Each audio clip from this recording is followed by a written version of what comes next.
This episode of the Beauty Industry Podcast was brought to you by Murad Skincare Australia.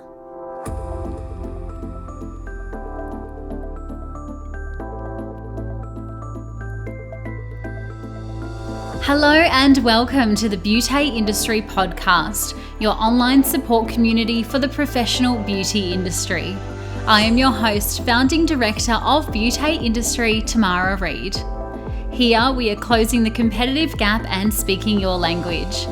This is a platform created and dedicated to the professional beauty industry, valuing community over competition.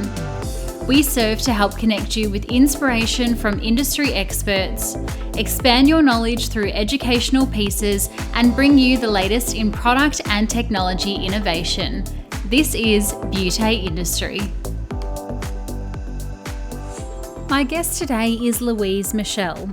Louise has been working from home for the last 10 years in business. She stocks 4 brands, is often booked out for 2 to 3 months in advance, and has a loyal clientele, some of which are in their 3rd generation seeing Louise for treatments. If you've ever considered running a beauty business from home, or perhaps you currently do, Louise and I explore how to get started, how to price your services, how to market and advertise to clients, and also chat about the secret to not bringing your work home with you when you work from home. Here's Louise and I for Beauty Industry. Thank you. Thank you for having me, Tamara. It is my pleasure. We put a call out in our Beauty Industry Facebook community and I said, who do you guys want to hear on our podcast? And so many people said, we want to hear from the people who don't want to go into the big supermarkets, who don't want to go into the shopping centres, the home businesses, the ones who love it and relish it. And you were tagged lots. So here we are on this podcast. But before we get into how you've actually built up your home business, I'd love to start back at the start. How did your career into the industry altogether begin? Well, my career began as a bit of an accident. I was working for Ansett and they were closed, and I was in Queensland and I moved to Perth. And then once I was in Perth, I thought, what can I do? And I was 23 at the time. And I thought I'll go study beauty therapy. So there was the Australian College of Beauty Therapy, and off I went and did my studies and never looked back. Gorgeous. And so what was your first job out of beauty school? My first job, I was very lucky. My work experience was at a place called the Beauty Sanctuary, and that was in Nedlands in WA. And we were very fortunate because we were living there as well. So it was very close to home. Actually, I think it was Subiaco, but very close. And they offered me a job.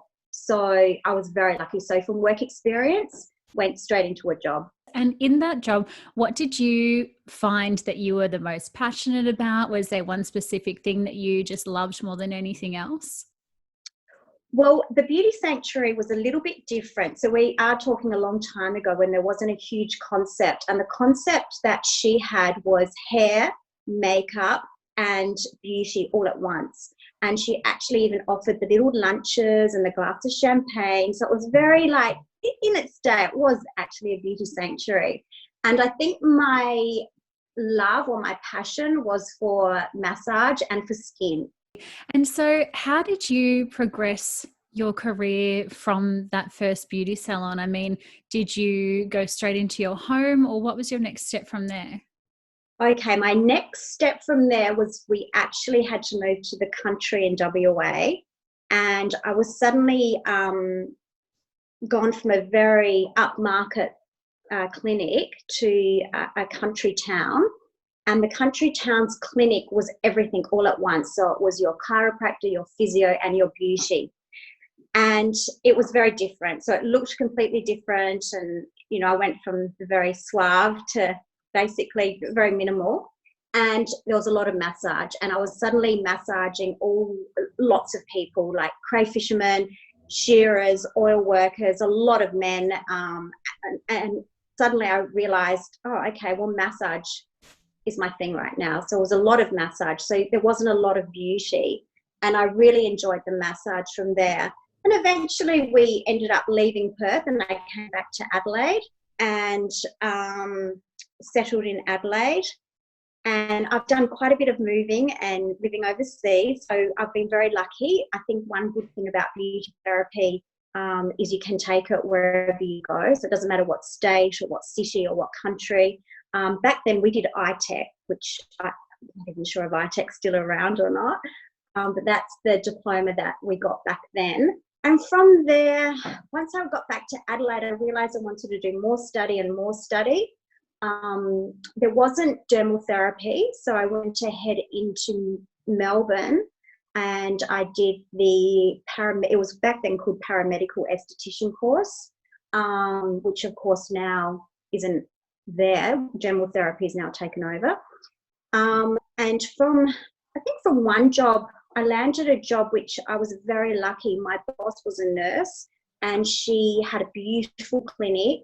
And she was my mentor. She taught me so much. It was amazing. And I was there for many, many years.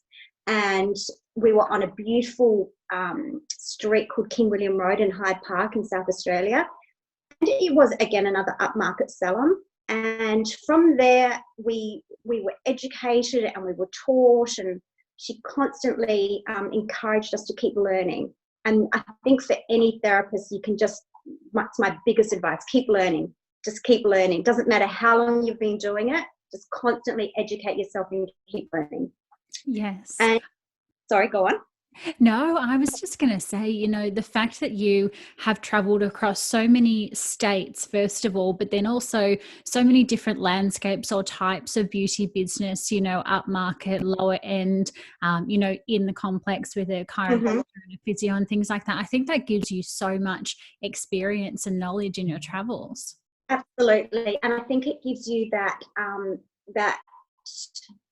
knowledge to work with different clientele. So you can be working with a farm or you could be working with a high-end, business owner, so corporate. So it was a really good grounding. From that salon, I actually ended up getting divorced. And that's actually what brought me home. So I had my 2 children quite young. And I thought, what can I do? I can't keep working and have these children 100%. And I was very, very lucky. My boss was very supportive of me. She helped me. She encouraged me. So I've been working from home for 10 years now and never looked back. Incredible. I think that's something that it's so hard to be a mum in the beauty industry, and something that a lot of women struggle with, that push and pull between balance and the guilt of leaving your children at home or in daycare and you going to work, but you've got to go to work to get this wage to provide for their life. Is that the kind of pull that you felt? I did. And because we were a very busy salon, we had about 8 girls that worked there. And we were also very lucky because our boss introduced us to the doctors very early. So we did a lot of the pre and post for plastic surgery, preparing the skin. And this is way before the plastic surgeons had their beauty therapists working for them or the dermal therapists. So we were encouraged to say we're not just beauty therapists, like we are skin technicians. And that was where our boss really pushed us. So we were very lucky. It wasn't just about nails and tanning and things like that. They really pushed us into skin. And so from that, I think my knowledge for skin grew, my love for skin grew, and also the massage. And I think because we did work late at night, it was a salon that was open 6 days a week, and we were open maybe 4 nights. And I just couldn't do that with small children. So I guess I just took a big plunge and worked from home. And I did start inside the home and realized, okay, well, that's not really working for me. So I built a studio next to my house. So it's right next door. So it's separate entrance, separate everything. So the clients don't have to come into my house. And that's why it works, I think, because it's quite separate. Did you ever think, going back to beauty school or in your couple of first jobs, watching your managers and the business owners, that you would want to one day have your own business or open your own space? No, I don't know. I think it just happened. And it was one of the things I had to make it work. I had to provide for my children. I had to make it work. I still wanted to be around my children. So I was very lucky. As the kids grew older, they could walk to and from school. So I had the beauty of I kept working. Being from home, you could put them to bed and still do clients if you had to after hours. So I think having that flexibility of having that home work worked for me. Yeah, okay. And so tell me about when you first went into your home and you said that didn't work. Why didn't that work for you? I think because, especially back then, like the clients would come in and, like, let's just say they were overlapping, you know, they'd be in your lounge room waiting, like there wasn't any area really for them to wait. And sometimes the clients would actually get probably, like, we love our clients, don't get me wrong, but like, you know, helping themselves to coffee and things like that, where you need to put up a barrier. You know, it's your home. And I thought, okay, we need to have a barrier here. So I need to go outside the home so they can come in and it's all professional and it doesn't cross that line. Yeah, absolutely.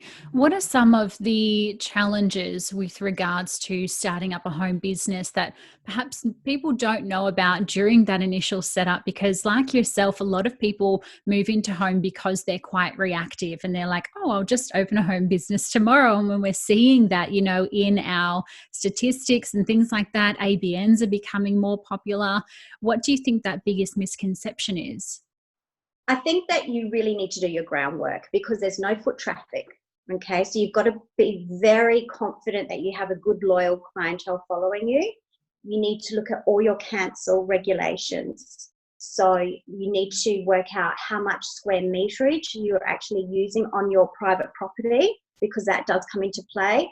And then some people think, oh, that's great. I'm just going to claim my electricity and claim my gas and my water. It doesn't actually work like that. So you've got to make sure that you have a good accountant, get some legal advice, and also make sure everything's on par with your council. Yeah, So there's okay. a bit of background. And, you know, you need to go and get some advice.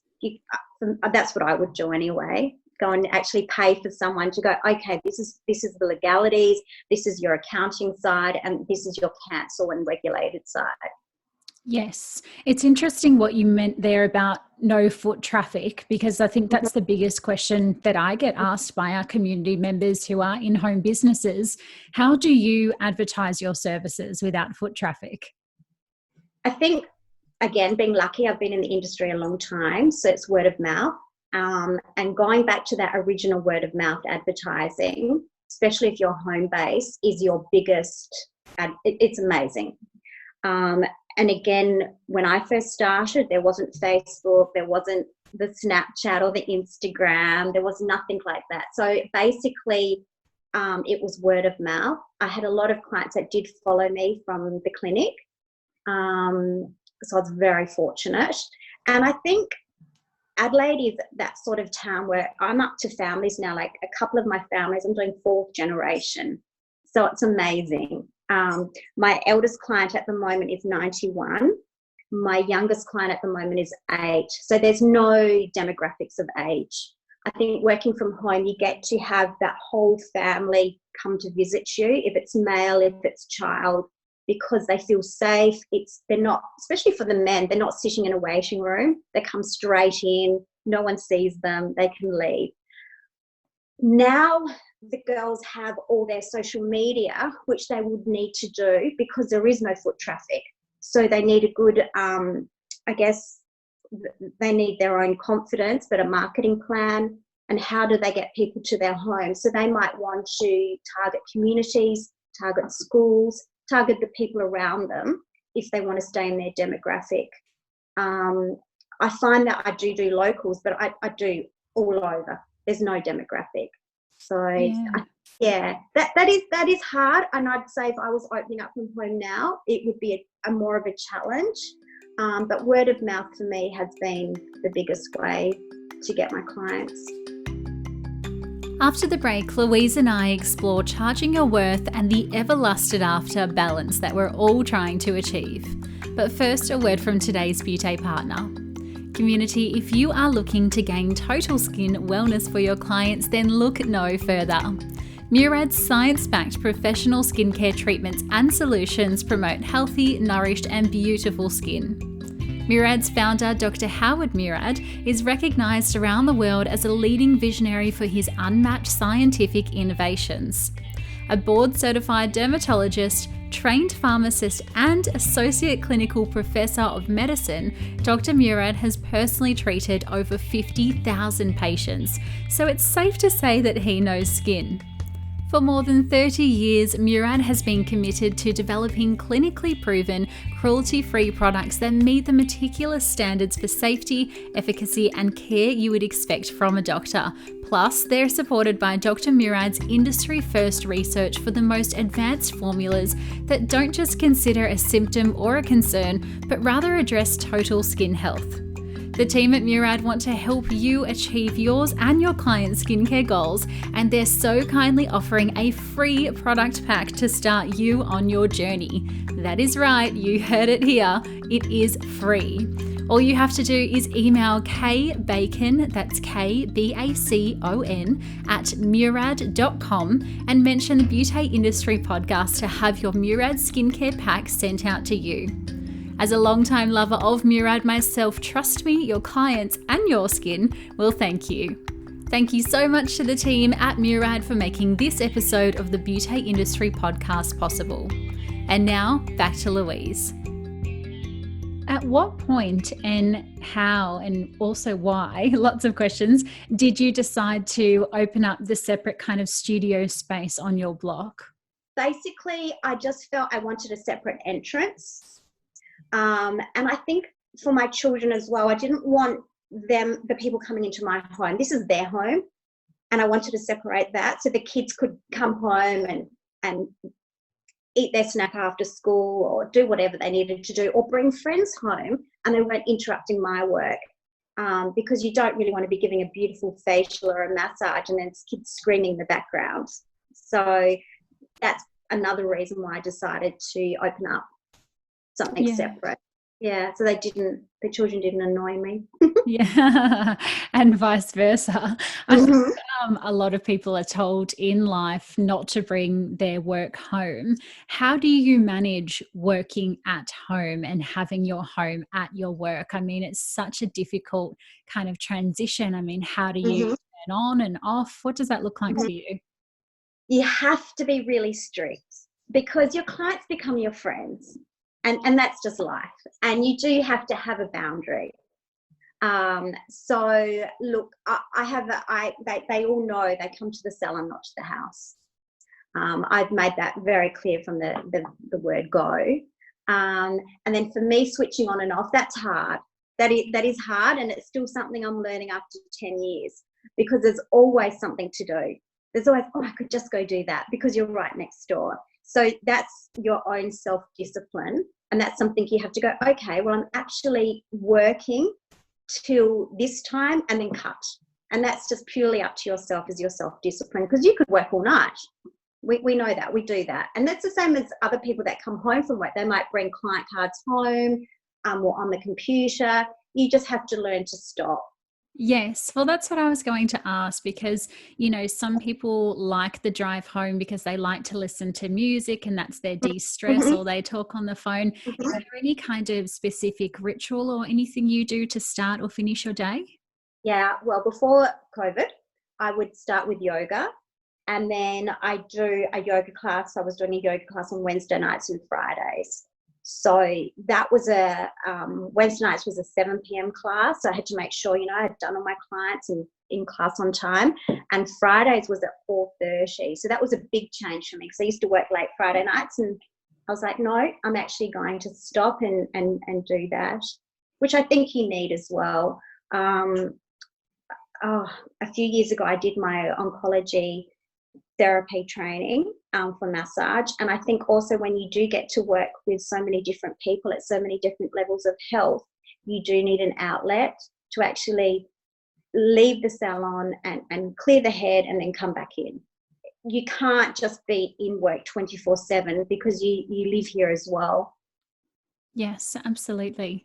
In our Facebook community, we have been having lots of chats, especially post-pandemic and COVID and all of the rest of that around pricing and putting our prices up. And there's a few people who have home businesses who said, I don't feel like I can put my prices up anymore because I don't pay, shopping center rent, or I don't have massive overheads. And you have quite a unique stance on pricing, which you commented there. Do you want to share with us what that is? Well, I do have a few different outlooks on that, because I feel I'm a therapist now of 20 odd years. So they're actually not paying for the shopping centre experience or the big salon experience. They're paying for my knowledge, and they're paying for the journey, their skin journey or their massage journey or their health journey with me. And so I said to some of these girls, don't underestimate yourself. Make sure that you believe in yourself and you believe what you are worth. Just because you're at home doesn't mean you're not worth the same as a girl in a clinic. No, we don't have the big overheads of that, but we still have the overheads of insurance, which sometimes could be more from home. We still have the overheads of all the costing. If we're using a good product, we still have the overheads of all of our stock, etc. We still have FPOS machines. We still have websites to run. So we still do encounter those costs. So I do say to those girls, please don't underestimate yourself. Please make sure that you are covering your costs. Please make sure that you are not doing your treatments for free. So when you're doing your costings, make sure you've actually got a wage in there. And that's the biggest thing for anyone that's running any sort of business. You need to pay yourself a wage from the word go, because why would you work for free? You're not going to go and work for someone for free. So you need to pay a wage. For me, I worked out basically what it cost an hour basically to run my clinic, and then what profits was I making from that, and what wage could I pull from that. That's sage advice, because I don't think a lot of people know their overheads. I think a lot of business owners need to know their numbers, and we say this all the time: know your numbers, know your financials, know your figures. But until you specifically drill down and say, okay, I need $75 an hour before I start making any profit, we really don't understand what that means. No, and there's a really simple way which anyone can do. It's called the TARI, so TARI system, the Targeted Average Rate Index. Anyone can do it. You don't need your accountant. So you basically get 10 treatments, if it's from a week or a month, however you want to set it up. From those 10 treatments, if it's a massage, if it's a makeup, if it's a facial, if it's dermapen, if it's injectables, whatever it is, you get your 10 treatments, divide it by 10, and that is your average cost. From that, I try and upmarket it maybe by 10%. So you might go, okay, you know what, I really do need to sell a little bit more product, or I really need to push that. So you have to be aware of what's going on within your business, not just run your business. And that's, as all business owners, we often get distracted. We're in the business, working, but we have to stop and go, okay, what's actually happening in our business? Am I working for free? How much does it cost me to do that treatment, plus my wage, plus my running costs, plus the FPOS, plus insurance, all of that? What is left as my profit? And when the girls work that out, they're like, oh, I'm working for $10 an hour. Why would you work for $10 an hour? So yeah, don't underestimate yourself, and value what you do. I think we're lucky because most beauty therapists love their job. So we work for our passion, we're very fortunate to say, I love my job, because not many people get to say that. Yeah, I completely agree. I hear so many people coming home. I mean, people in my friends and my family, and they've got no drive or no purpose, or they don't know what they want to do in life. And I rarely hear that from our industry. So we are very, very blessed. Would you mind sharing with us? You and I had a conversation offline the other day about why you don't take just kind of one-off eyebrow appointments. Do you mind sharing with us why? It was actually my father. He said, why are you doing these $10 lip wax? Or he said, you're actually not making any money. And it was really hard, because I did have a group of ladies that I'd just do their eyebrows, and that's what they came for. And but the time they came in and we had our little chat and glass of water or a coffee or whatever it is, like I was actually losing money. And so it was really hard. I had to say to them, look, I've actually decided that there's no waxing unless there's a facial. And I had to put my prices up. So I did a combination. So for me, it worked out. I did a combination of waxing and tinting, and that covered my cost. And then if the ladies don't want that, then I've actually said, well, I know this amazing girl and she's happy to do waxing, and I found them a new therapist. But yeah, so it was hard, but it's been the best thing I ever did. And I guess in losing some of those clients who do want the quick in and out services, you are doing a few things. You're niching down, you're valuing yourself, and at the same time, you're increasing your average client transaction, which means you get more revenue, more profit. That's correct. And I was actually, I'll be honest, I was a little bit scared. I was like, oh, I'm going to lose that client. And they've all been replaced with facial clients, which is completely different. So I was afraid, but yeah, it's all worked out for the best. And I did on the Facebook group, I did say that to a couple of girls, don't be afraid because they will be replaced. You will find a new client. And a lot of those clients that were having the waxing said, well, you know what, I have been thinking about having a facial, and some of them have turned into facial clients. Others have turned into massage clients. So yeah, it's all worked out for the best, but it was hard. With regards to your products, you mentioned you've got 4 ranges, and back in the day, there weren't a lot of product houses who stocked into home businesses. Did you ever have trouble when approaching a company that they might have said no because you're a home business? Absolutely. Like one of the products that I have don't service home clinics, but I have been with them for about 18 years. So I do have an exception there. So I'm very lucky. The others, they come and check. The rep will come out and they will check and they'll have a look and they'll make sure that your surroundings is their ethos or their ethics or their look. So they come out and check and then they say yes or no. And I think for the girls that they might choose a brand and they do say no, not to be disheartened, but then to look for a brand that suits them. Because we have to work with brands that we believe in, and we have to work with brands that resonate within us. And those brands have to work with me. So if that makes sense. So Yes. yeah. So it's lucky. One of my brands, unfortunately doesn't do home salons anymore. But I'm very fortunate I can keep working with them. Beautiful. Yeah. What do you think is the best thing about being a home business owner? The best thing, it's actually quite funny. The best thing is when the clients come in their pajamas, their slippers.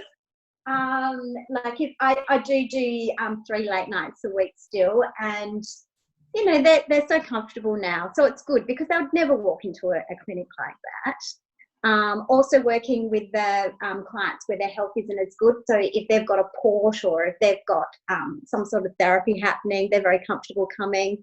If they've got a stoma bag, everyone's comfortable. So that's a good thing working from home. For me, if I've worked a really 12-hour day or something, I might often say to my last client, do you mind if I pop my Ugg boots on? And they're like, of course, go for it. So, you've got that flexibility.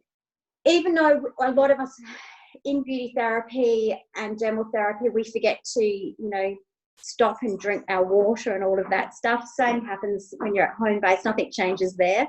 So you just have to make sure you have your breaks as well. Being home based, you think, I'm going to book myself out for the whole day. But you find that you're a better therapist if you have your little breaks. Even if you give yourself 5 minutes here to have morning tea and, a couple of, 5 minutes in the afternoon, but you've got to have your breaks. Yeah, and that goes no matter, what kind of premise you're in. Mm-hmm. With regards to pressure, I know a lot of home business owners feel pressure to make the move and transition into having a full, commercial space. Have you ever felt that? No, I've never felt that. I have offers, And one lady, gorgeous, here in South Australia, and she owns a lot of commercial real estate, and she's got a beautiful setup with all different therapy and doctors. And she's like, why don't you ever come? And I'm like, but why do you come? You come to me. Why would I pay you rent? And she's like, yeah, correct. And I think from my, I think as our clients also can teach us a lot. My clients who are in commercial real estate, and that they always say, never leave home. They're the ones that have said, don't ever leave home, don't ever leave home. So it's good to have that feedback as well. And then you think, how blessed are we? Like, well, how blessed am I through this COVID? I haven't had that pressure of rent. So I'm one less pressure that was taken away is amazing. So yeah. Beautiful. What's your advice, just last question for you, for anybody who is at home and does feel the pressure, or maybe they are a therapist contemplating opening a home business? Just your advice to those home business owners in general. When I first started, I didn't do full time. I actually contracted myself out. So I started home based, but I still contracted myself out to the clinic I was working at, and then I contracted myself out to a spa. So I really didn't go bang, bang into it. I started so I could, when I had babysitters and that, I knew when, and I made sure everyone was okay. There was no one that was upset that I was from home, and everyone was well aware what was going on. And then I think I realised, I don't want to be doing this. I want to come home full time. So that's basically, make sure you want to do it. That's my biggest advice. Make sure you want to do it. Make sure you've done your homework. Make sure that you have the clientele, because there is not that foot traffic. You don't want to be opening up a home salon and then sitting there doing nothing. You've got to make sure you do your homework, have your clients, get your marketing done, even if it's just you start with your Instagram and your Facebook, but start putting yourself out there so you have a name to yourself. I think that's my biggest advice. Thank you so much, Louise. It's been absolutely divine having you on the podcast today. I know so many of our business owners are going to be thankful for your time and your words of advice. Oh, my pleasure. Thank you for having me. Thank you so much for tuning into today's episode with Louise. I am so glad so many of you requested this home business episode today, because working from home is nothing to be afraid of or ashamed of, and I'm so glad we could have this conversation for you. That formula, again, for those who may have missed it, to price your services is to take any 10 treatments on your service menu and divide it by 10 to give you your average cost. Then, if you wish to increase your profit, add the percentage which you want to increase. So, for example, 10% or 20%. If you know anyone else who would love to jump on this mic and you would like to hear from to create that conversation with, please do let me know and we will host that episode for you. Feel free to DM me at Tamara Shaw Reid or at Beauty Industry to have your say. Rate, review, subscribe, follow, like, and all of the other delicious things that help more home business owners like you find their way to conversations like these. Or if somebody doesn't know how to listen to a podcast, make sure you help them download the app on their phone so that they can start. Until next time, stay connected.